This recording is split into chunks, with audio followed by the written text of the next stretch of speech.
I'd like to call the meeting to order. Would everyone please stand and join us for the flag salute? Salute. Pledge. I pledge allegiance to the flag of the United States of America and to the republic for which it stands, one nation, under God, indivisible, with liberty and justice for all. All right, welcome everyone. It's our regular meeting of October 8th. I'd like to report out on our closed session. We had a conference with legal counsel, anticipated litigation, government code section 54956.9D, number of cases 1. Reporting out that we unanimously approved a settlement agreement there.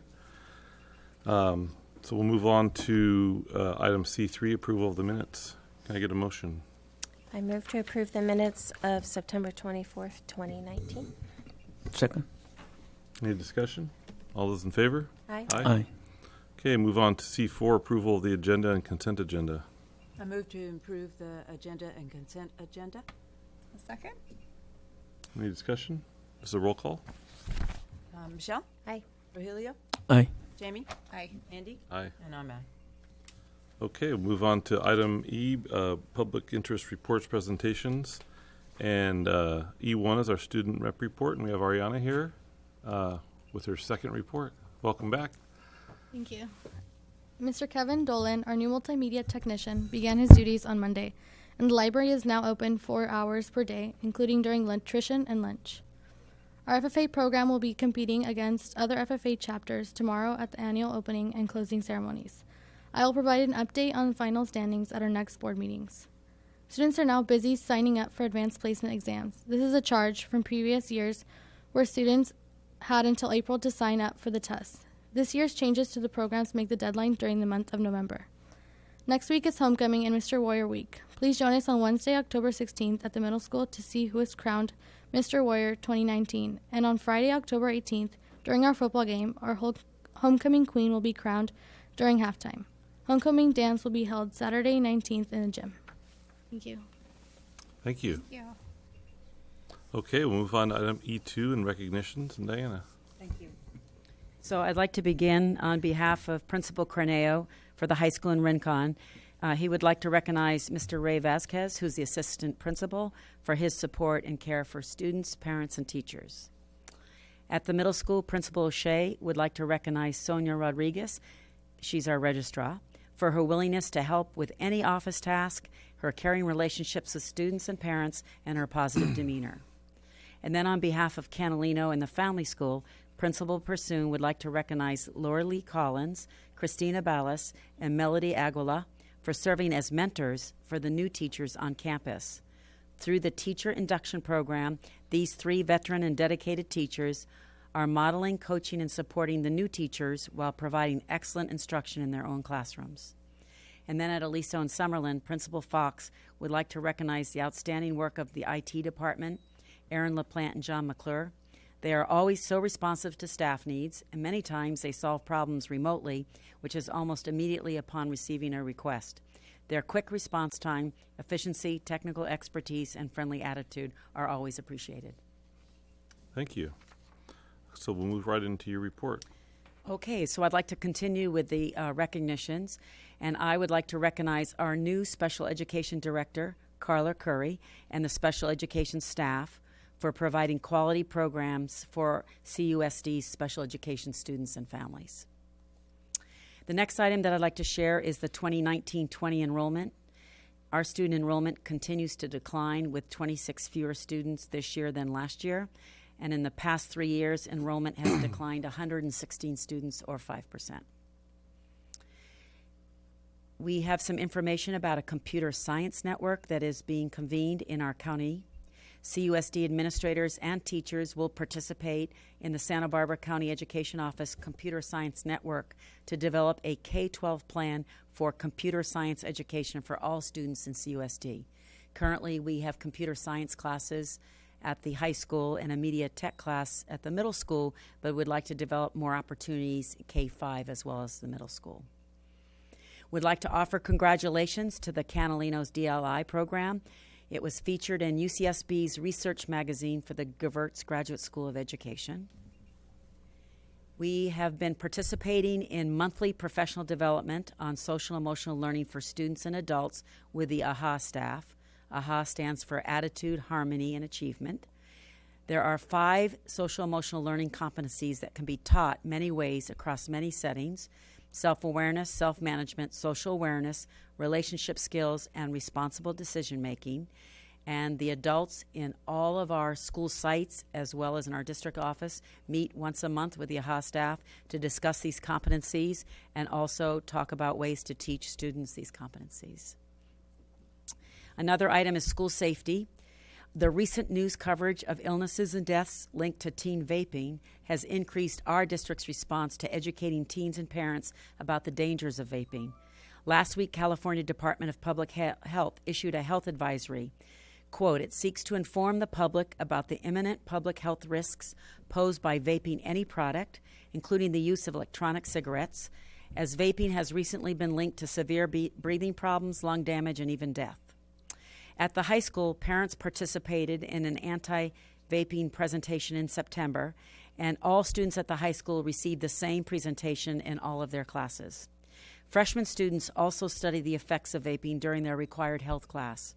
At the middle school, 7th grade students will study the effects of tobacco, marijuana, and vaping during their health module instruction, while parent education nights on how vaping affects young brains are being planned for parents. On both campuses, mental health counselors are available to assist students. And then additionally, vaping detector devices will be installed in bathrooms and on the campuses of CHS and CMS in nooks and crannies. Additionally, October 17th is the Great California Shakeout, and our schools will be practicing how to drop, cover, and hold on during an earthquake drill. CUSD special education enrollment has increased from 15% to 16.5% since 2018. According to the Center for Disease Control, the most significant increases across the nation for the past 2 years are in the following developmental disabilities. Attention deficit hyperactive disorder was a 9.5 increase over 2 years. Autism spectrum disorder, a 2.5% increase, and intellectual disabilities, 1.2% increase. The number of students with disabilities continue to rise in Carpinteria and throughout California, and we are challenged to provide high-quality, cost-effective programs. Recently, school services provided information that federal funds account for only 8.4% of special education funding.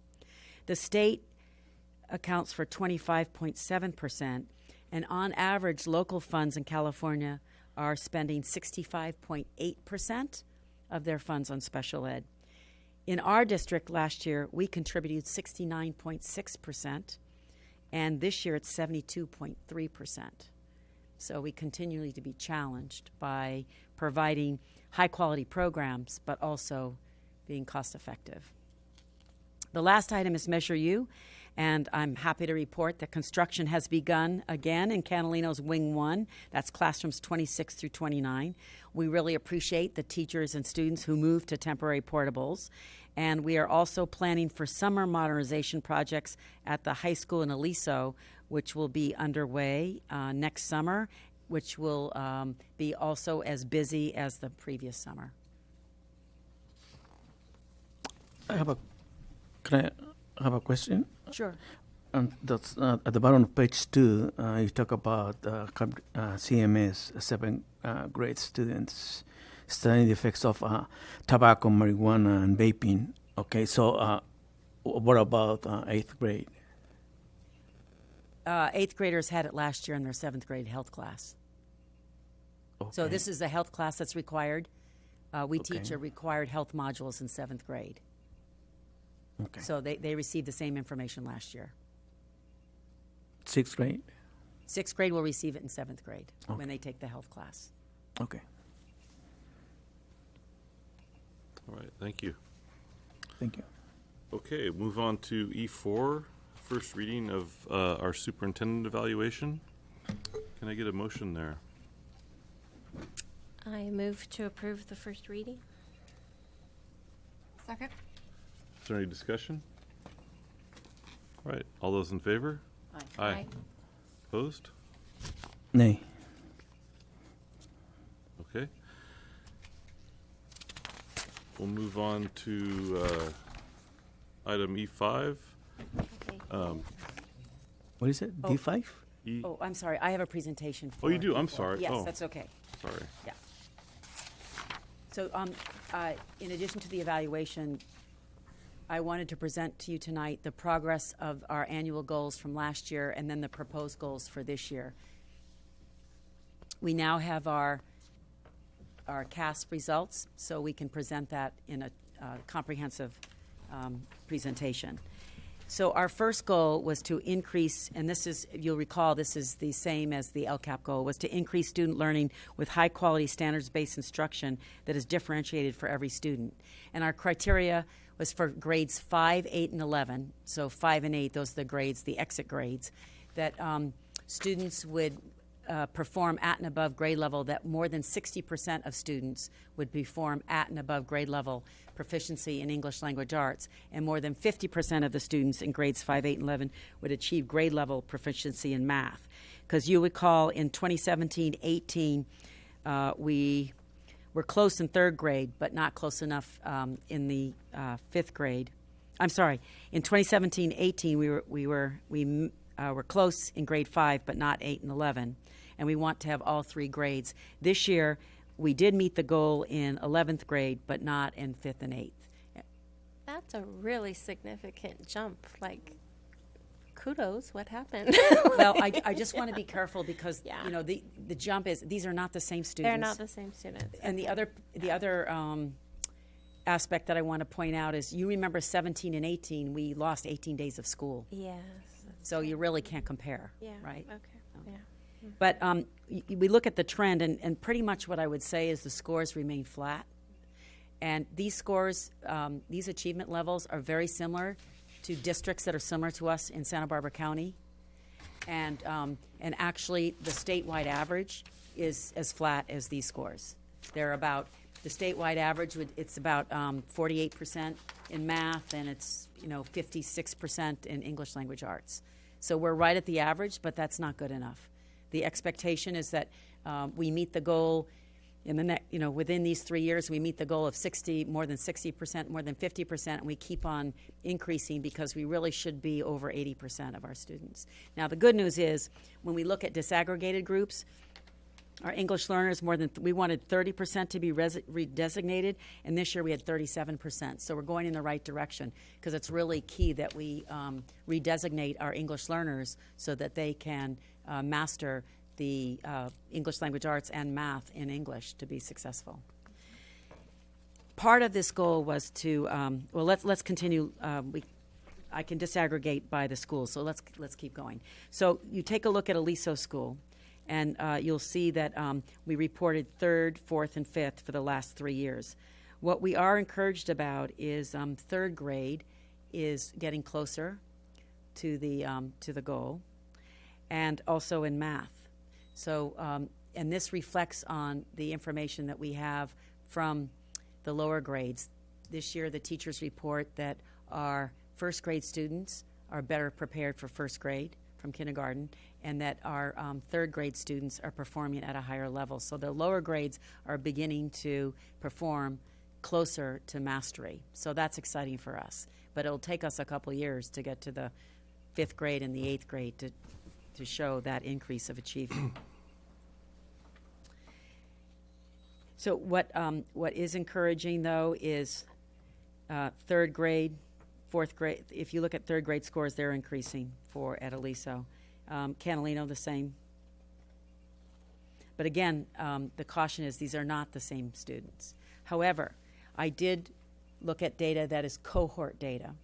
And what is exciting for us is that the 18, 19, 5th graders, when they were in 3rd grade overall, only 44% were at and above grade level for English language arts, and these are the same students. And 3 years later, it's 55%. So that's good news, is that we are going in the right direction, and those are the same students. So what that tells us is that we have more students that are performing at higher levels, so our teachers' instruction is improving for those students. So that's exciting news. And then the next slide is the family school in Summerlin, but I will caution you, we're only talking about, in 5th grade, we have less than 10 students, so you really can't, this really reflects the particular group of students.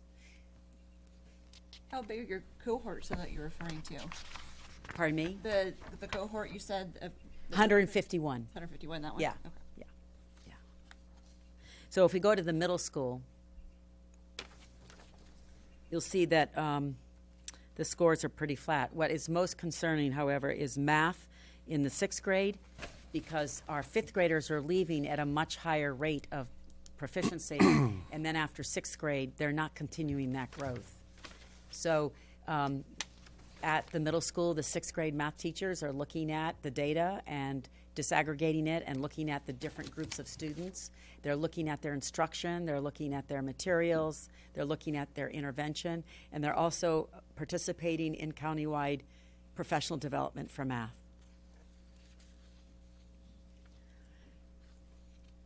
And then our high school didn't meet the goal of the 60%. I have a question.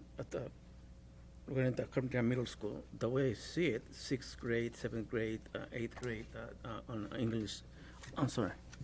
The way I see it is that at middle school, English language arts grades 6, 7, and 8. There are low scores for 3 grades. Pardon me? They're pretty low. Yes. And same with math. Oh, math, they're way down. Yes. I mean, the way I see it, I mean, this won't take 2 years to get to the, let's say, the 60% on English language arts or the 50% on math. Who knows? I mean, this has been everything is way under 50%. Look at the 6th grade on math, 29%. 2019, 7th grade, 42%. 8th grade, 42%. That's low. And then on English language arts, 6th grade, 2019, 43%. 7th grade, 39%. 8th grade, 47%. So 6th, 7th, and 8th grade actually on both. This is how I see it. On both English language arts and as well as math. It's the way I see it. From 2017 all the way to 2019, it's a failure. It's unacceptable, yes. It's unacceptable. It's poor performance. Very poor. Mm-hmm. I wonder why. Well, that's what the teachers in the middle school are figuring out. That's their responsibility. They're looking at their results. 3 years is it's just not good at all. The way I see it, 2017, 2018, 2019. I see no hope.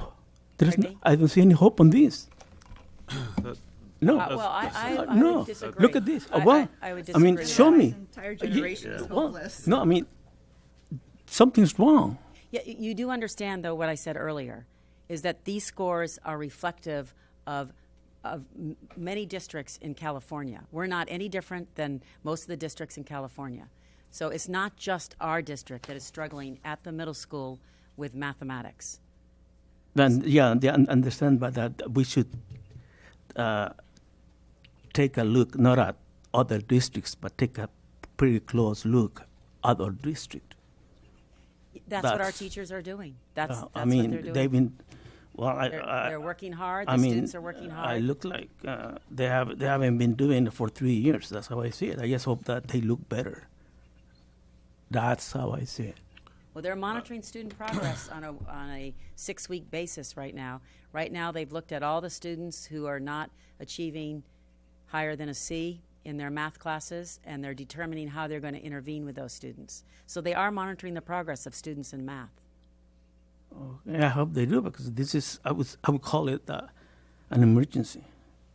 Yeah, I mean, I can see the I wouldn't classify it anywhere near hopeless. The cohort, if you look just take the diagonal line across from in the math, you see that same cohort is showing improvement over the 3 years at the middle Yes. school. So that tells me that our higher or our upper grade level at the middle school, they're getting there is some improvement there. They're going in the right direction. The concerning And the piece same, yeah, it's not from fifth to sixth grade. Exactly, fifth to sixth Look grade. at sixth grade. Well, 2017, 27% on math, and then in 2018, 25%, and then 2019, I think, 29%. I think we're saying the same thing. The concerning, I think the concerning part of this is that This is the Yes. same. Yeah, is correct. that if you look at the It's going cohort up. from Yeah. the fifth graders in 2018, and then you look at the sixth graders in 2019, there's a significant drop. You know, if you just take let's take Aliso. Yes, I mean, that's, You've got a 53% and a 57% achievement rate in fifth grade, and you go over to the middle school and in sixth grade, and you have a 43 and a 29%. that, So That- there's a that- significant drop there. yeah, I mean, that's, I think when you look across, those are not the same groups of students. You realize that, right? yeah, but still, scores are scores. Oh, I mean, I it doesn't, agree. I mean, I'm not. that same group of students will not stay forever. Oh, you know what I mean? Of course, there has to be new students. Right, but in sixth grade, the students, 27% were proficient. And then in seventh grade, 32% were proficient. And then in eighth grade, 42% were proficient. So what that tells us is that by spending the 3 years at the middle school, they are improving their proficiency in math. So what we need to do, though, is from fifth to sixth grade, improve that with the same group of students. Because you can't go, as Andy said, you can't have 42% of fifth graders and then go to 29%. That's going in the wrong direction. You want to go the other way. Okay. Yeah, let's move on. Okay, so the next goal was we want to disaggregate and look at English learners, economically disadvantaged, and students with disabilities. And our goal for these groups were to at least show a 10% increase in their scores. And this is where we really struggle, because we did not show a 10% increase in very few of the groups. They were all in 11th grade, and it was economically disadvantaged and students with disabilities. So we really have to look at the interventions that we're providing for English learners and especially students with disabilities. So special education needs a focus on how we're ensuring that students are making progress as well as English learners. Mm-hmm.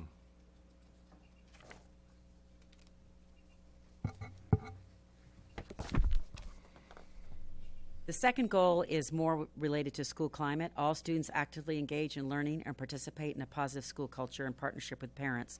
So we use the Healthy Kids Survey to evaluate and measure our outcomes. And our goal was more than 90% of students will report a high level of school connectedness, academic motivation, high expectations, and meaningful participation. And where we met the goal was with school connectedness and high expectations. Where we really struggle is the academic motivation and meaningful participation. So again, we're asking the schools to look at how much students are engaged in the work that we're asking them to do, especially the daily academic tasks, and how much voice and choice we're giving students, especially at the secondary level, so they feel that they are participating and making decisions about how they're learning and what kind of different ways that they can demonstrate that they've mastered a particular concept. Because from students' viewpoint, they don't feel that they're meaningfully participating in school at a high level. And again, the focus is really around 7th grade. It's the middle school that we're focusing on. And then regarding safety, we expected more than 95% of students and staff and parents would report that our schools are safe and respectful. And we were pretty close to the 90%. Again, We're not sure why the parents, it was fewer parents felt that the schools were safe and respectful, but we really need to see more than 2 years of data to see if that's a trend. And then associated with that goal was average daily attendance, chronic absenteeism, dropout rate, suspension rate, and expulsion rate. So you'll see we met the goal with average daily attendance, but our chronic absenteeism increased, our dropout rate increased, suspension rate increased, but our expulsion rate decreased. So what's the projection for all of these? Our expectation? Yes. Our Dropout rate, suspension rate, expulsion rate. Yeah, we expect that our Yeah, I know dropout it. rate will be 0. I think that there's no way that anyone can predict the dropout rate of 0, nor student behavior going all the way to 0. I mean, that's human behavior. That's our goal. I mean, Our goal is that there'll be no student dropout. That's the expectation, that students are not dropping out of our high school. I understand that, but there's no way that no one can predict that. I can't. I respectfully disagree. I think that's our work, is to ensure that every student who starts in our system can complete it. We have all types of alternative programs that help students earn their credits. We have all kinds of different supports. We have excellent teachers. So I do expect our students to graduate from our high school. As we all should. Yeah. Correct. Yeah, but that's an expectation. Yes. Then let's just leave it at that, an expectation, not an assurance. That's not. That's our expectation. Correct. I mean, yeah, but that's why I'm saying that. Yeah, that sounds good. I would call it an expectation with limits, with limitations. Well, I'm going to call it a goal, which is an expectation. Okay. It is a clear expectation. Well, okay, we are going back to, let's say, 3 years ago. 3 years ago, I mean, I was right there, and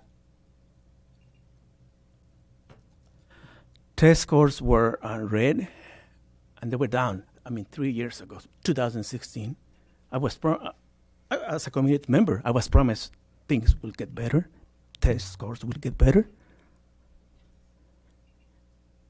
2017 came, nothing happened.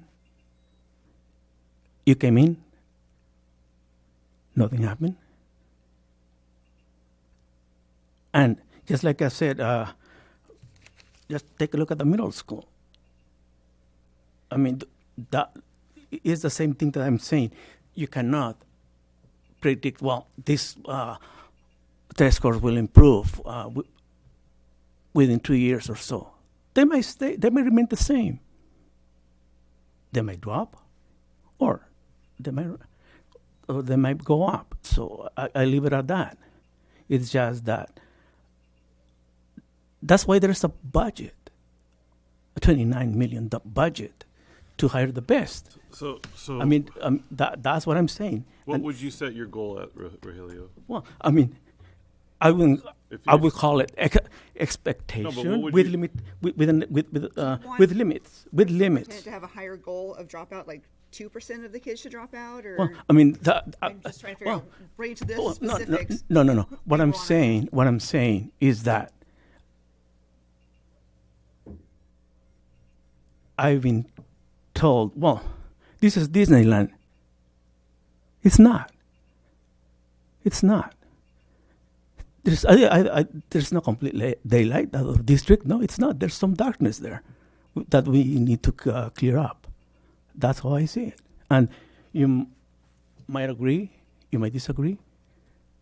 That's fine with me, but that's how I think. Okay. All right. Thank you. I would just like to ask Rogelio, what would be your suggestion if you're saying the budget is for hiring the best? Correct. Okay, and we have a system of performance and tenure. What would be your wait, let me finish. What would be your suggestion on how we could support the current publicly employed teachers to do their best. Well, one thing, pay them better. You think Better you salary. think salaries Yeah. tied to test scores? Correct. I mean, that encourages any teacher, first of all, to stay in carpinteria, and not move away.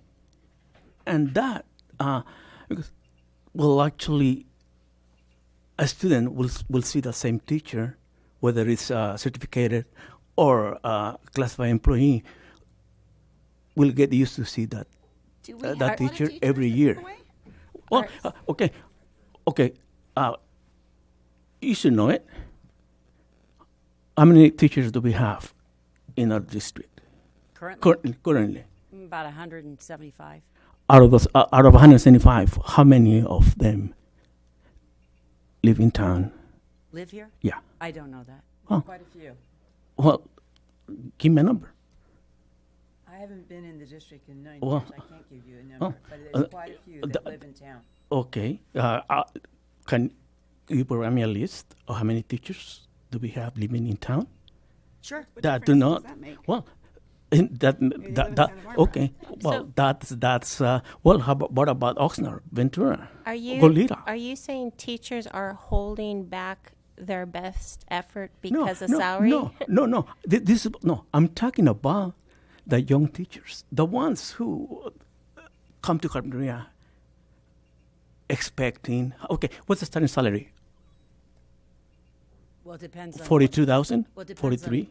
It depends on years No, of no. years A new teacher, a new one. Okay. What is it? With a bachelor's or with a master's? Let's say Let's just say bachelors. about $46,000. 46. Yeah. All right. Cannot live with 46,000 in Carpinteria. Can't. So this is what I'm saying. This is what I'm after. So We have said that. Okay. I don't know where this Well, conversation is going right now. no. Well, you should. You should means that you're not following through. Excuse me? what? No, you're not following through. This is what I'm saying. All right. What are you That's saying? what I'm saying is that, well, all of a sudden, none of you understand what I'm saying. Well, It's not all of a sudden. well, I'm trying to figure out. well, okay. I don't understand what this has to do Oh, with the no. superintendent evaluation. Oh, no. Okay. I want to say a couple of sentences. One, before you got Leah, she missed all of this. But what I'm saying is that if for the last 3 years at the middle school, you have pretty bad math scores, you have pretty bad English language arts scores, that means that there's something wrong. Actually, a lot of it is wrong.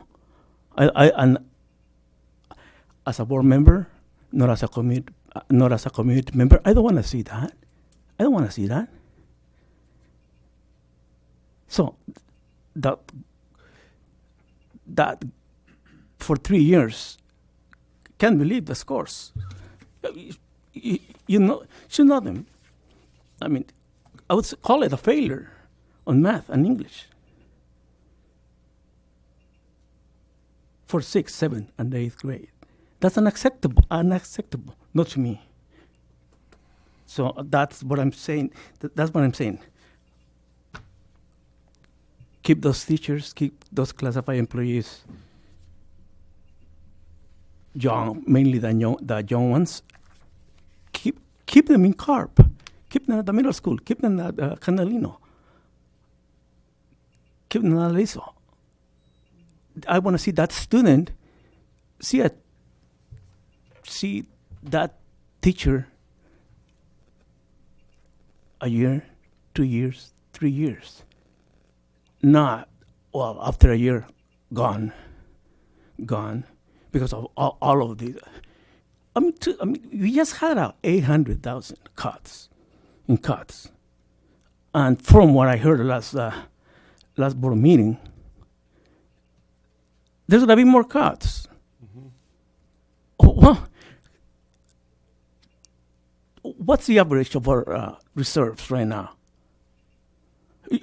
I read 4.5, but it's not. It's 5.1. Because it's 4.5, 4.7, 4.7, and then at the very end, 7.4. Let's say 7.45% on reserves. Let's call it an average of 5.2% on reserves. That's a healthy budget. I mean, it is. Then what do you? Rogelio, let me finish. Can we move on with this? Because I feel like we're not really accomplishing anything here. Yes, other than you let off on me a million finish. Tangents. Okay, all of a sudden, you don't want to hear what you're hearing. That's not the true. case. We're talking about We're talking about one thing, superintendent you're talking about evaluation. the budget now and something else. Everything is touched. Everything is connected So to that let's move evaluation. on. We're going to move on because we have people that are here to present, and we're taking up a lot of time. All with right. this. Okay. So we'll continue with it. Just keep this in mind. Okay. Okay, so the next goal is increase parent participation to 60% at every school site for parent conferences, back to school night, and open house events. And we met that goal. We have high parent participation, and we appreciate parents being involved with their students' education at all the schools. The third goal is associated with graduating high school, college, and career ready. So we expected 100% of our seniors will graduate from high school. We expect that the students will have A to G readiness. It will be the number of students will be 50% or more. That will have an enrollment of 50% or more in the AP honors course enrollment, 50% or higher in the CTE course enrollment, and that 75% or higher of our students will demonstrate college preparedness. So this year we did not meet the goal for graduation. We were at 93%, 39.8% for AG requirements, 47% for AP honors, so we did increase the AP honors. 46% in CT enrollment, we are increasing that, and college preparation will be evaluated in December. I still think these goals are viable, and I think we should still work on those. We're getting close. The fourth goal is related to facilities, that they'll be updated and well-maintained for students and staff. Again, we use the California Healthy Kids responses from staff, students, and parents. 95, and our expectation is that 95% of students, staff, and parents will report that schools are clean and well-maintained, and that the Measure U construction Phase 1 portable replacement at Canalino in the middle school and the high school will be completed. And you'll see by the Healthy Kids responses that they're again, pretty flat, although we had more parents reply that they felt that facilities were well maintained. But that's an area of work that the school sites are working at. The custodians are now under the supervision of the principals, and they report that there's a higher level of cleanliness. The goal 5 was to provide weekly coaching for the new interim middle school principal to ensure that she met or exceeded the California professional standards. And so I met on a weekly basis with the principal to provide coaching to meet those standards. Goal 6 was to develop the 1920 budget to support educational programs while maintaining sustainability and reducing deficit spending. So we did meet and collaborate with the leadership team and board trustees to develop that budget. We made some reductions to reduce deficit spending. Some deficit spending was reduced, and we maintained a 4.51% reserve. Goal 7 was to automate the human resource functions with Escape to increase efficiency. The county office portal was open in Escape, so that provided online access to personnel information for all employees. The goal 8 was to update board policies as required by the Federal Program Monitoring Review, and we approved 19 updated board policies. Goal 9 was to increase collaboration with the union leadership and negotiate successor agreement for 1922. We met 31 days, responded to 8 requests for information and 2 cease and desists, and resolved 4 grievances. Goal 10 was to increase communication support and outreach to parents and community, highlighting the achievements. So we published a monthly column in the Coastal View News, served as a board member in Girls Inc., Carpinteria Children's Project, Measure U CBOC, I'm a board member on the Partners in Education, CEF, and Fighting Back. We facilitated monthly district parent advisory committee, received the United Way Literacy Partnership Award, secured grant funding for the elementary arts program. We secured funding for Project Lead the Way, funding for Alexia software. We received a grant from the United Way Reading Intervention Program, and we received funding for the high school mental health therapist. So now we move to the annual goals for 1920, and you'll see that, again, they're very similar in our LCAP because we continue to focus on student achievement and with high-quality standard-based instruction. So we are still focusing on achieving a goal of 60% or higher for grades 5, 8, and 11. We'll be at and above grade level for English language arts. We already achieved that in 11th grade, but we need to achieve that for 5th and 8th. For mathematics, 50% or higher. And then because we're far from that goal of the 10% increase, we reduce that to a 5% increase for the disaggregated groups for EL, social economic disadvantaged students, and SPED students. And then because we met the goal for reclassification, we're increasing that goal to 40%. For the LCAP goal 2 to increase the student engagement, we will just focus on 90% or higher students will report higher levels of academic motivation and meaningful participation as measured by the Healthy Kids Survey. And then again, the 95% of safe and respectful, 95% higher daily attendance, which means 5% less of chronic absenteeism. And we still expect no dropouts. We still expect a small suspension rate and no expulsions. For the LCAP Goal 3, all students will graduate high school and college ready. We do expect all of our seniors to graduate from high school. We do expect 50% or more of our students to be AG ready, to be enrolled in honors or dual enrollment or AP classes, CTE courses, that 75% or more students will demonstrate college preparedness.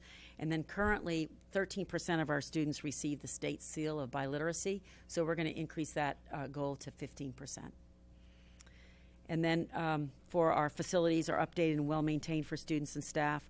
We still expect 90% of our students, staff, and parents will report that our schools are clean and well-maintained. And we do expect our Measure U projects to be completed on time. For Goal 5, we have hired a new director of special ed, so I provide weekly coaching to our director, and I expect through that coaching that she will meet or exceed the California Professional Standards for Educational Leaders. We expect to develop the 2021 budget to support our programs, but to maintain sustainability and reduce deficit spending. We hope to automate or expect to automate more business functions within Escape and School Dude, which is our software package for renting facilities and for transportation, because that will increase efficiency. We'll continue to update board policies as recommended by CSBA. We will increase collaboration with union leadership and negotiate a successor agreement for 2019 to 2020, and also increasing communication support outreach to parents and community, highlighting our achievements for the district. So those are the proposed goals that are part of the first reading. Thank you. Thank you. Okay, thank you. Okay, we'll move, do we have any public comment? Or, no, I'm sorry, I got ahead of myself. Middle school update. We have Principal O'Shea here with Mr. Fowler and Mr. Covarrubias to give us a presentation. Welcome. Yeah, thank you for having us. We're excited to be here. Our focus this fall with our students has been to create a calm and kind culture. Some of the artwork you see there was done by Mr. Ethington's students in art. Oh, wait, just push the button. Right. So, again, we're focusing on our PBIS, our positive behavioral interventions and supports. These have been in place for a while, but we're really introducing them with new vigor this year. So again, PBIS is not a scripted strategy or curriculum, but it's adopting behavioral-based interventions that enhance academic and social behavior outcomes for all students. So these are things like teachers greeting students at the door, calling them by name, us clearly communicating to students everywhere throughout campus how they should be behaving and reminding them of that really regularly. Also through our morning videos. So I just want to talk a moment about academic achievement, because I don't want you to think we're only about the social emotional, but school climate is the single leading factor affecting student learning and student achievement. So I view that as my job as an administrator, is to create a culture and a school climate that is very calm and nurturing for students so that we can achieve at really high levels. So as some of you may have seen the expectations, these are our PBIS expectations. So most students that you stop on campus, if you ask them what the 4 Bs are, they can tell you: be respectful, be responsible, be safe, and be a positive contributor. So anytime we have an issue with students involving behavior, we go back to these 4 things and we review those with them so that students really understand what we're expecting of them. And then I'm going to introduce my esteemed assistant principal, Gabriel Covarrubias, that's going to review some comments from our teacher survey. Good evening, Board and Superintendent. Just want to start off with saying that I'm excited to be part of Carburetor School District and really happy to be here. So thank you for having me. Thank you. So some of these comments are from our teacher survey based on our school campus and culture. The global PBIS reinforcers was a positive. Posters are a great visual reminder. As Ms. O'Shea said, our campus has those posters for the expectations kind of spread throughout the campus. In all the common areas, all the PBIS expectations are set there. And we also review those with the students beginning of the year and pretty much on a weekly basis through our student news program. The expectation videos are helpful for students. Administrators meet with students in each class to review the expectations. We have gone through and kind of met with each student in each grade level. We start off the year that way, just kind of reinforcing those expectations with the students. Students know the boundaries, and the boundaries are enforced. Positive campus messaging has made impact. Appreciate the call for care and kindness, because care and kindness kind of like our model for the school. Keep the calm, be kind. Along with the 4 Bs, be kind is a huge common language that we've been using with the students. Another one is student behavior is much better than this year. This is some of the data for discipline comparing last year to this year at this point in time. As you can see, last year there was a total of 26 office referrals for the most common behavior, which is being defiant. This year, at this time, we have 12. So that's a reduction of over 55% compared from last year to this year. And I think that's contributed to the setting those expectations and just meeting with the grade levels and the students and reinforcing what the PBIS expectations are, and just a constant review from all staff members has really impacted our behavior this year. All right, so next we're going to have our distinguished Teacher of the Year from last year, Mr. John Fowler, talk about the advisory classes for all students. Thank you, Mrs. O'Shea. Thank you, Board, Superintendent. So I encourage you to come visit the middle school. It feels better right now, and that seems to be the buzz and the sort of consensus amongst teachers, and I think a lot of students, too. I've had a lot of students tell me, like, things just feel a little more calm this year, and that's good. We all were hoping for and I think needing that. And so I think kids are getting a better start to the school day. I'd like to think the advisory is helping. So this is our second year in doing this. And a couple things I think advisory helps do is, first of all, couple years back, I think we were missing like a common time where information was disseminated in a consistent way. And so as you see, like we have the daily bulletin read each morning. We have Friday videos that kind of sum up important stuff and kind of really blend that, you know, positive school climate message where kids are having fun and, you know, taking charge of them. I'm sure you've heard from Mr. Johnson. He's showed what he could do with multimedia and getting kids to kind of take ownership of that climate. So that's important. But more so, I think what advisory is doing is providing some really responsive time for teachers to be with students outside that academic grind that sometimes comes with that daily class where you're teaching math, language arts, whatever it might be. You could sort of put that aside for a moment and kind of focus on what their needs are and get them ready for the day. So it's it sort of gives teachers a little more leeway and you might say opportunity to just listen to what kids need, helping them get ready for their day. So I appreciate Mrs. O'Shea's leadership and allowing not like one size fits all, but sort of the prescription to just be responsive and be present with those kids and get them ready for their day to be successful. So social emotional activities, we blend in like the AHA stuff that we've learned from them. A lot of kids don't necessarily need that as much. They're ready for that academic focus, so literacy is encouraged. But we try to really hit certain themes. So where it says relevant videos are shown, just for example, like there's a video I showed recently. It's about upstanders and bystanders and the difference, and getting kids to recognize their role. Sometimes when they see something going down that's not positive, you know, how do you step in and be an advocate and an ally to somebody who's maybe getting picked on or something.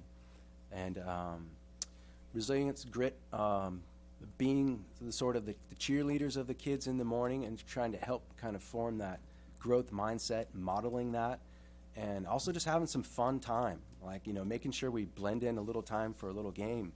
Middle school kids need that, you know, desperately, a little something fun with their peers where it's structured but still fun, right? So I got all kinds of little, you know, bag of tricks of things to do with the kids to get them laughing and see their smiles as they're heading off to first period, getting ready for their day. I think that's about it. One thing I really like about this is we have the same students over a course of 3 years. So I had 6th graders, which I usually do not teach. I'm an 8th grade social science teacher. I had 6th graders last year, and there's 7th graders now. And just seeing that change and, you know, imagining where they're going to be in June and the thought of having them another year, you can form, you know, a very deep relationship of real meaningful, authentic connections with them. And, you know, I think that helps build some trust and some ability to speak to their strengths while encouraging them to shore up their weaknesses and areas of growth. So I think this is helping contribute to a more positive school climate, and looking forward to keeping it going. Thank you. Great, thank you. Question? Yes, Okay, absolutely. yes, I appreciate your presentation. That's pretty good attitude for students to actually keep their day going. That's very good, something that I really appreciate. However, why is it that this attitude, from what I'm hearing, from the results that I have over here, it transfers to social studies, science, other classes. However, English and math, there's this attitude, it's not there. Lisa, your first sentence was this: school climate affects academics. What is that? What did you mean by that? So if students don't feel safe, if they don't have a sense of being vested in belonging to something, I think it's unrealistic to expect them to just put forth what it takes to do well in school. And so I think creating a common space for students where they can put the academics aside and sort of plug in, get connected, is a good precursor for that, you know. And I'd like to think that that will plant a seed that, and I can't speak for all teachers, but for myself, being an advisory teacher has helped me, I feel like, connect with my other classes better as well.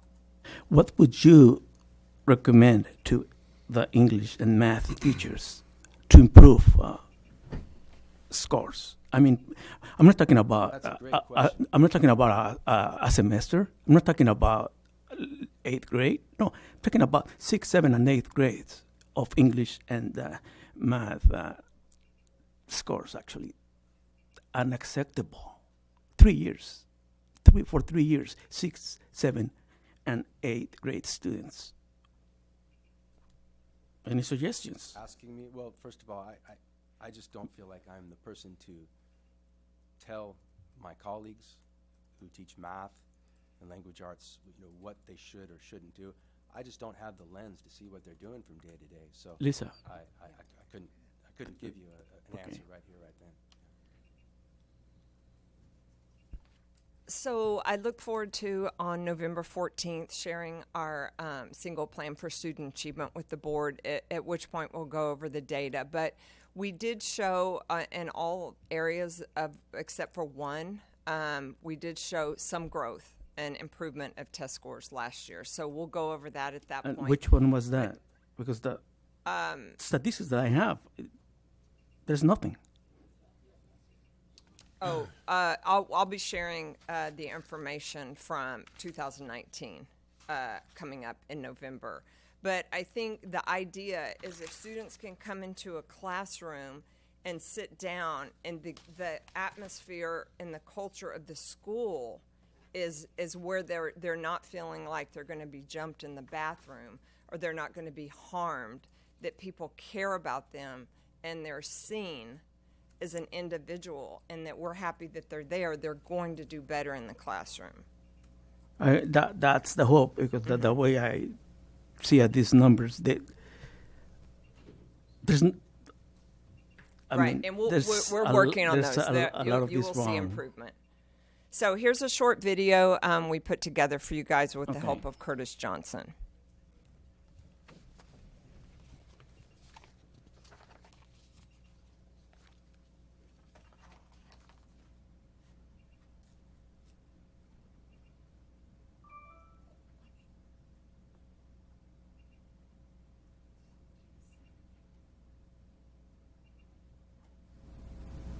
Hang on, we'll try to get some sound.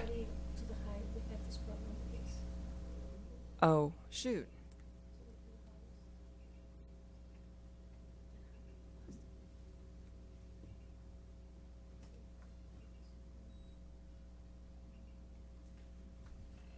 It's much better with the sound.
As you can see in the video, it keeps going back to 4 B's: safety, responsibility, respect, positive contributor. You can see the expectations in the lunch area, the hallways, how calm everything is.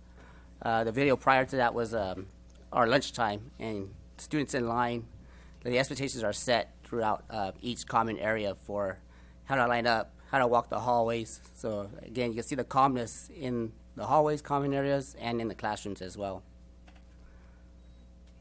Our 6th grade students participate in swimming, so They were having a mindful moment there, not sleeping. that's our multimedia classroom that's led by Mr. Johnson.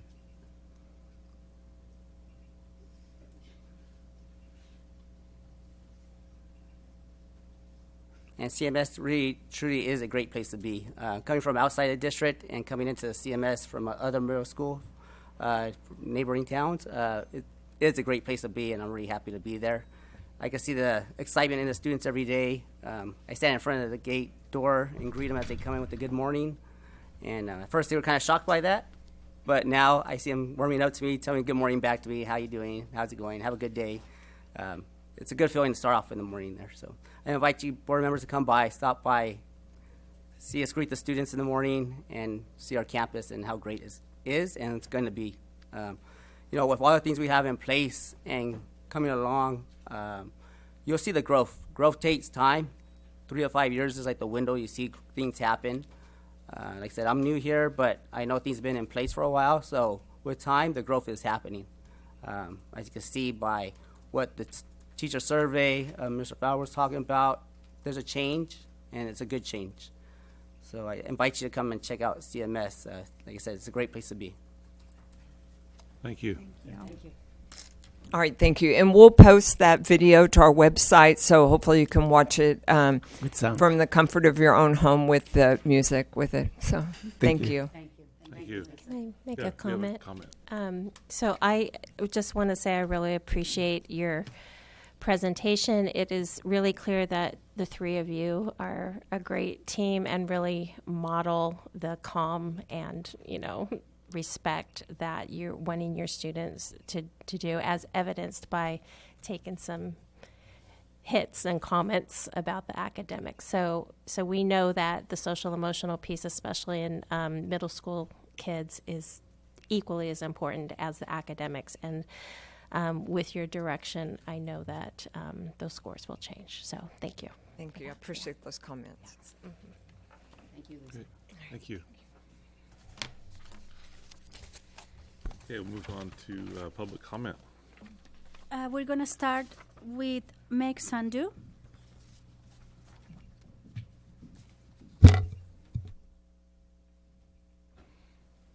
Hi, thank Welcome. you for having me. This is my daughter Ella. She's at Aliso. She's in 4th grade.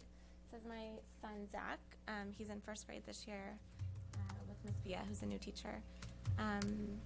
First of all, I want to say that we were at Aliso for the first time last year, and very, very impressed actually with the teachers of the school, especially. They're going above and beyond, and Dr. Fox is amazing. So, all good things. I'm up here today to talk about the library situation, which I know you guys really decided on last year, and I didn't know it was even going on last year, otherwise I probably would have been here.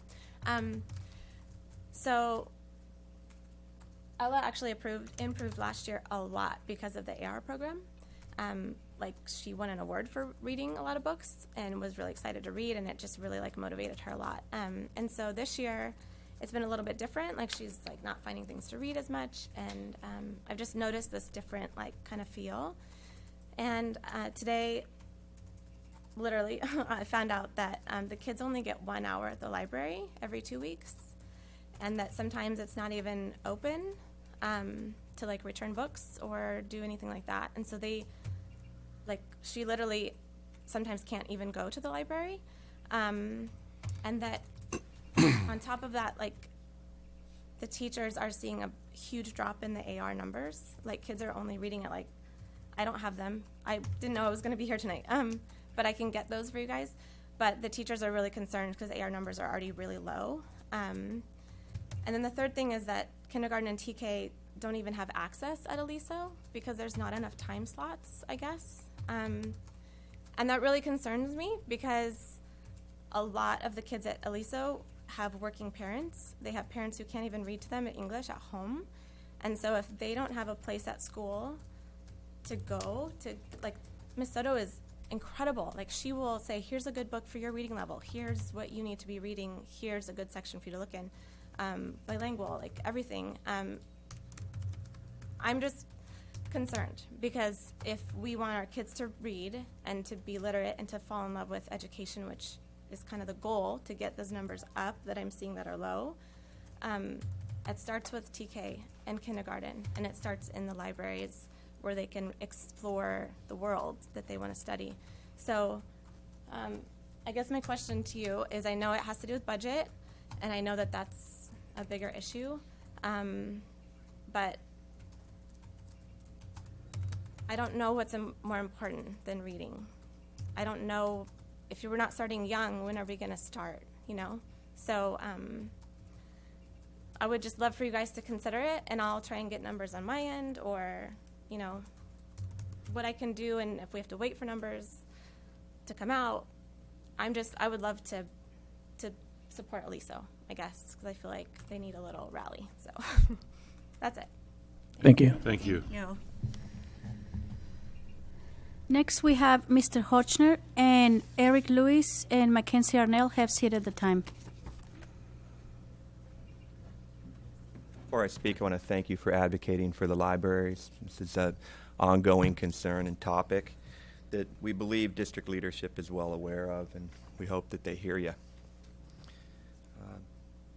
Tell me when I should begin, Ms. Thomas. Great. At the last board, actually I should introduce myself. My name is Jay Hochner. I'm the union president. I'm speaking on behalf of CAUSE Leadership this evening. At the last board meeting, I stood, two more board meetings back on the 10th of September. I stood before the community on behalf of the CUSD's elected union leadership. At that time, after being contacted by a number of community members and organizations, I shared our leadership team's perspective on the topic of cannabis cultivation within the state-established buffer zones for protecting district school sites, facilities, students, and employees. More specifically, CAUSE leadership shared that we recognize a significant difference between two questions. One question being, is it appropriate or where should district leadership place itself in supporting a legally regulated agricultural crop that brings jobs and income to families in our community? The other question upon the appropriateness of district leadership violating its own board policies, acting to mislead the community on the topic, and building a rather opaque relationship with our cannabis growers locally. Then, when being caught in that opaque relationship, taking photographs and coming right out in the open with it in a way that was at odds with your first action. We reminded district administration and board members at that time that district teachers and support staff rely upon the trust and confidence of the families we serve. When district leadership acts in a manner that undermines the trust of the community, they undermine the teaching and learning environment as well. It is our hope that the district can find a way that doesn't further compromise the integrity of district faculty and support staff while the community of Carpinteria determines its support for local cannabis cultivation. This evening, CAUSE leadership is compelled to share how the district's behavior around cannabis demonstrates similar negligence related to the overall safety and well-being of students, families, and employees of the district. It brings the union no pleasure to share that the state of CUSD's safety posture and preparedness has reached all-time lows under the leadership of Ms. Rigby and this school board. It is time for the community of Carpinteria to get involved and begin asking questions on the following topics. If you have kids in these schools, somebody needs to be asking these questions. If you care about these kids, we beg the community to come forward and ask the district these questions. Why haven't there been any, as of this date, district-wide safety committee meetings in the months of June, July, August, or September? And why have district safety committee meetings been reduced from 12 meetings a year to just 3 meetings a year. When the union registered its concern about the lack of meetings, the district made an announcement that there would be meetings. Don't worry, there'll be 3 this year, not 12. Why is district leadership still issuing orange routine visitors badges and telling students, employees, and community members that those in possession of these badges are being live scanned, which means being vetted against a national criminal database, when in fact they are not? The district is not performing this function. Why is the district placing unvetted adults in the proximity and care of CUSD students? Why has the district been unable to confirm or demonstrate that handheld radios have been provided to the critical staff identified in each school site's comprehensive safety plan? Each year, the district tells the state and the community exactly who are our critical people on campus in regard to an emergency, yet the district could not answer and would not answer the question of, are these people properly resourced in regard to communicating with each other and with the school site? Why do school site evacuation and emergency maps at several sites remain dangerously out of date and in some cases entirely non-existent? Why is that? Where was the superintendent's leadership when not 1 but 2 emergency drills just last month, one at the high school, one at the middle school, demonstrated the chaos that results from the district's utterly negligent preparedness related to safety? No evacuation maps, bell tones and communication systems that weren't working, telephone systems that weren't working, no meetings on the topic, and very, very few site safety meetings in the last 3 or 4 months, which routinely, by the way, did occur during the summertime as well in the past. Why just last week have staff been advised that there will be no more lockdown drills as a result of the district safety preparedness, or better characterized, unpreparedness? Why have emergency buckets and other crisis resources associated with active shooters and lockdown scenarios been removed from classrooms without any clear plan for replacement being provided to staff, or any explanation being provided to staff, or even staff being notified that the buckets were removed? It was only the astute staff that happened to notice this and brought this to our consideration, to our attention, that the union learned that these resources had been removed and not replaced. Yes, it's true, some classrooms have been provided backpacks that contain literature about safety. But what about the blankets and the bandages and the buckets and the ability to toilet while under duress? What about those things? Standard resources for every classroom that have existed for years, that were removed from classrooms this year without any explanation or notification. Why isn't the district addressing shortages and the lack of substitute coverage for central office personnel, custodians, and instructional aides responsible for maintaining safety protocols and responding to emergency safety events?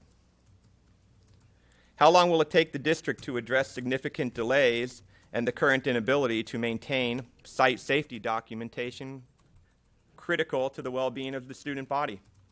What happens in an emergency situation when student safety cards, critical medical information, CUME files, and emergency evacuation signage are not in place and up to date, which is the current status?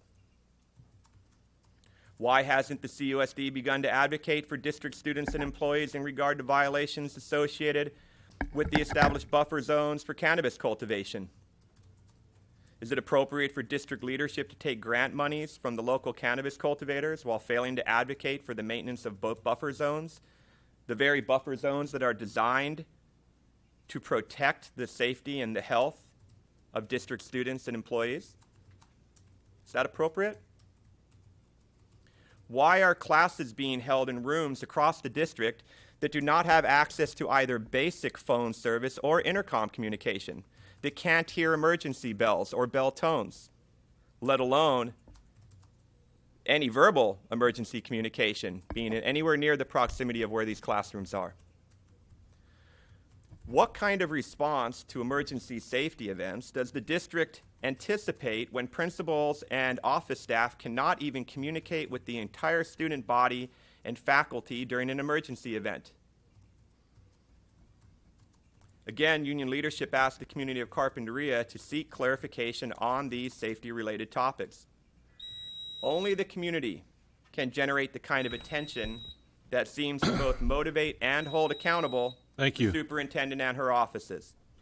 The district's negligent safety status must be resolved if we are to ensure the well-being of district students and staff. Thank you.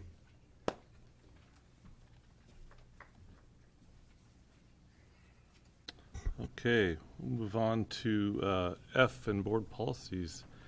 F1 is a second reading of board policy 1112, media relations. I get a motion. Move to approve second reading. Second that. Any discussion? All in favor? Aye. Aye. Okay, item F2 is board policy and AR 3320, claims and actions against the district, second reading. Can I get a motion? I move to approve that F2. Second. Any discussion? All in favor? Aye. Aye. Aye. Okay, F3 is, we're being asked to approve board policy and AR 4218, dismissal, suspension, disciplinary action, second reading. Move to approve. Second. Any discussion? All in favor? Aye. Aye. Okay, move on, nothing in ed services. We'll move on to business operations facility and warrants. I Get a motion. move to approve the warrants for the period of February 19th, 2019 through October 3rd, 2019 in the amount of $2,415,744.81. Second that motion. All right, any discussion? All in favor? Aye. Aye. Okay, we'll move on to item H2, gifts, grants, and donations. Item H2A is a donation from Mullen and Hensel and Mrs. Popno to Carpenter High School Future Farmers of America Club in memory of Grace Young. Can I get a motion? I move to approve this motion with gratitude. I'll second that. I'd just like to say, for those of you that don't know, is that Mrs. Young was a longtime supporter of the Future Farmers of America program, for more than 50 years. And she's largely responsible for the continuation of the program back in the 80s when Mr. Johnson was struggling for funding. She was a really just a dynamo as far as you could always count on her to support the kids, either with auction helping with their animals, and it was, it's a loss of a great supporter. And I'd just like to thank Mullen Hensel and Mrs. Popino for memorializing her. So thank you. All in favor? Aye. Aye. Aye. Okay, item H2B is a donation from Grant Cox Enterprises, doing business as Greenleaf Landscapes and Tar Pits Gardening and Landscapes to the high school aquatics, boys water polo and swim teams, and the Carpinteria Warriors football teams in the amount of $1,050. I move to approve also with gratitude. I'll second. And I'd just like to say both Grant and Beth are tremendous supporters of the program, and I know they're going to continue this with other sports as well. Orders of everything. Of everything, they are. Doing a good job there. They are. You should be very proud. I am. All right. All those in favor? Aye. Aye. Monica. Just the 1,050 is only for the swim. It was 1,455 for the football. For the football team, yes, sorry. Thank you. Okay, item H2C is I want to say aye. didn't we vote? Yeah, but they didn't say anything because I got interrupted. So it's all right. Item H2C is a donation from AGIA, book drive benefit for the Catalina Elementary School. I move to approve the donation. with gratitude. I'll second. All right. Thank you, AGIA. All those in favor? Aye. Aye. Aye. Okay, we'll move on to item I, Measure U, and we're being asked to approve change order number 2 for Catalino Campus Modernization Phase 1 with McGillivray Construction in the amount of $5,946.73. So moved. I'll second. Any discussion? All those in favor? Aye. Aye. Okay, proposal I2 is a proposal from Kruger Benson Zemer Architects to assist the selection of the classroom furnishings for the Catalino Modernization Project with a not to exceed contract amount of $12,800. Can I get a motion? I'll move to approve. I'll second that. Any discussion? All those in favor? Aye. Aye. Okay, move on to J, personnel, and we're being asked to approve the personnel summary. I'll move to approve. Second. Any discussion? All in favor? Aye. Aye. Okay. Board Communications, Michelle. Just congratulations to all the groups at the Avocado Festival. I think it was successful and they did a nice job. Right. Rogelio. Yes. I'll be brief. Reserves are healthy for the next 3 years. So I talk about reducing health benefits. We're okay with these reserves. That's why there were an 800,000 major cut, and that improve those reserves. I hope that they improve it. Back at the beginning of the year, I said that I saw darkness on the district, but I was told that I was wrong, that it was all daylight.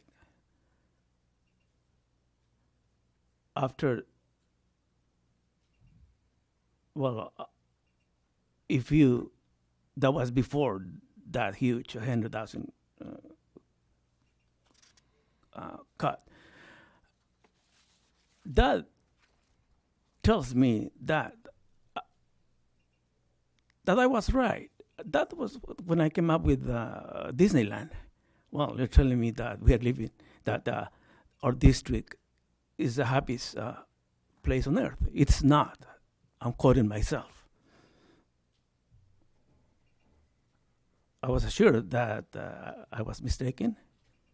And what happened? Then there was on March of this year a proposal for a $800 major cuts on employees or on services. So I was right. That's the way I see it. And during our last board meeting, actually because of those cuts, the reserves went up, regardless of deficits, red flags, and everything. They're there, healthy. 2 weeks ago or so, well, we have to make some adjustments. Huge deficit on legal fees. Legal fees that where you made your own decision. And then there was talk about cutting drastically health benefits. So that tells me that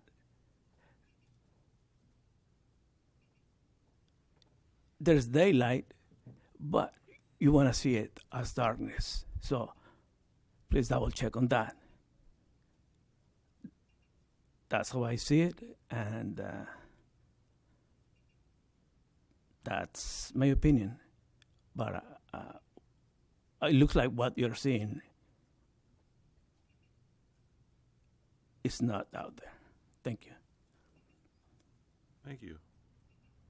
Jamie. Yeah, I just want to say thank you to Diana. I think that you're doing a tremendous job with, you have so much to do, and there's so many moving parts in the school district, behind the scenes, what you see here. You're not perfect. Nobody's perfect, but you're doing a great job. The new teachers you've hired are amazing that I've seen. And just to have that much positivity, the presentation from the middle school, I'm so excited for the change in what people think of the middle school, and there's just so much more hope and excitement around it, in my opinion. It was a hard school going into for my own child, and it's great. And the morning sessions you're doing, it's just really appreciated, everything you guys are doing, and I equate that a lot to what you've done to help the school district. I really appreciate you. Sally. Well, being a positive person, I would like to say that I think we are living in Disneyland. It's a pretty great place. And this last weekend, I think that was proved by the number of 80,000 plus people that were at Avocado Festival. Working one of the booths, it's calm, quiet, people are having a great time. And I do appreciate this little community, and I would like to thank you too for having worked with other superintendents. I do think you're doing a good job, and I would like to say thank you to the DLI program, because of the statistics and the information that were published in the UCSB magazine about DLI. It's very exciting to see what they're learning from those classes, the parent participation. And the things that they're going to look at further because of what's happening in those classes is very exciting and very gratifying. So I thank everybody that's involved in that program. I think they're doing a great job. All right. Thanks. I'd just like to echo that. You know, I think the board's commitment to our reduced class sizes is gonna. We're going to see that paying off in spades here in the next couple of years. So, thank you, everybody. Do we have anything for board calendar other than our board Excuse tours? me. We did send out the date for the board tours. Yeah. So if you could respond, and if you aren't unable to make it for that date, give us some alternative dates, and we'll send out an alternative date. Great. Okay. We'd appreciate that. Thank you. They had proposed next Wednesday, but it hasn't been confirmed yet, is my understanding. Yeah. And then future agenda items. I think we're okay there. Yes. Yeah. All right. Well, we're adjourned. Thanks, everybody. Thank you.